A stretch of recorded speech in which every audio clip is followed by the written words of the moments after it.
This is a video on how to create users within the Trucker Shield portal. To be able to do that, you first need to go under Settings,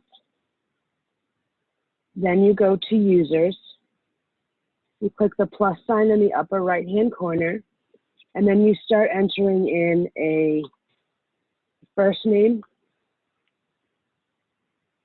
a last name, an email address,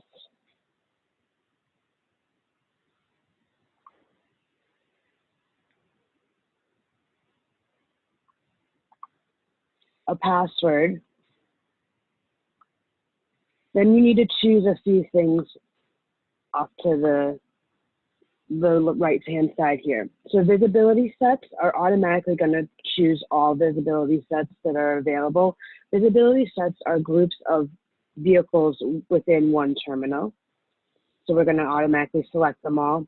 Authorized terminals are automatically going to choose all terminals. So if you wanted to have only some terminals, you would select some of those terminals, or automatically it does select all terminals for this user. Then you choose the products that you enable them. Most commonly will be both ELD as well as DVIR. And then you choose the user role. Account admin gives them access to anything and everything, including being able to create accounts, delete accounts, change accounts. It gives them access to the account settings page as well.